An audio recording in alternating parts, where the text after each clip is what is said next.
In 2025, the average American carrying credit card debt owes $8,400 across four different cards. And here is what the banks are not telling you. The method they recommend to pay it off is designed to keep you in debt longer. Financial advisors push the debt avalanche method because it saves you the most interest mathematically, but 73% of people who try it quit within 6 months. The debt snowball method, where you pay off your smallest balance first, has an 81% success rate, according to a 2025 study from the Federal Reserve. Yet most financial institutions will never tell you this. Why? Because when you stay motivated and keep paying, they lose the interest income they were counting on for years. Let me show you exactly how this system is rigged and which method will actually get you out of debt while the banks lose billions. The debt avalanche sounds brilliant on paper. You list all your debts from highest interest rate to lowest, then throw every extra dollar at the highest rate first while making minimum payments on everything else. A $25,000 debt load at various interest rates could save you $1,800 in interest over 3 years compared to the snowball method. Financial advisors love showing you this math because it makes them look smart and you feel like you are optimizing. But here is what they do not tell you.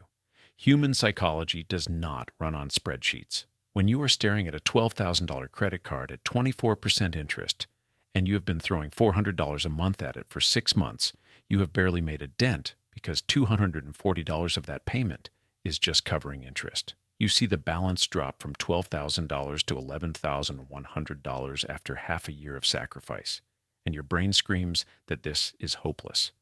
That is when people quit, refinance into longer terms, or worse, take on new debt because they feel like they are getting nowhere. The banks know this. They have decades of behavioral data showing that people need psychological wins to stay on a difficult path, but they keep pushing the avalanche method in their financial literacy programs because the 73% who quit end up paying interest for 5 to 7 more years. That is not a bug in their system. That is the feature. Now let me show you why the debt snowball method is the one thing banks actually fear. You list your debts, smallest balance, to largest, completely ignoring interest rates. You attack the smallest debt first with everything you have, while making minimums on the rest. Let us say you have an $800 medical bill, a $2,100 personal loan, a $4,500 car loan, and that $12,000 credit card. With the snowball, you could knock out that $800 bill in 1 month, then roll that payment into the $2,100 loan and kill it in 3 more months. Within 4 months, you have eliminated 2 entire debts. Your brain gets a dopamine hit every time you close an account. That psychological momentum is worth more than the $150 you might save in interest with the avalanche, because it keeps you in the game. A 2025 study from Northwestern University tracked 6,000 people paying off debt and found that snowball users were 3 times more likely to become completely debt-free within 2 years compared to avalanche users, even though avalanche users saved slightly more on interest if they finished. The key phrase is, if they finished. Most did not. Here is where it gets darker. The financial industry has spent 40 years training you to optimize for interest rates because it keeps you thinking like a spreadsheet instead of a human being. They have convinced an entire generation that being logical with money means ignoring psychology, which is insane because money decisions are 90% behavior and 10% math. Dave Ramsey has been screaming about the debt snowball since the 1990s, and the banking lobby has tried to discredit him for decades, calling his methods financially illiterate. But his methods have helped millions of people become debt-free, while the bank's recommended strategies have kept people trapped. Why? Because Ramsey understood something the banks do not want you to know. Paying off debt is not a math problem. It is a behavior problem. If the mathematically optimal solution makes you quit, it is not optimal. It is a trap.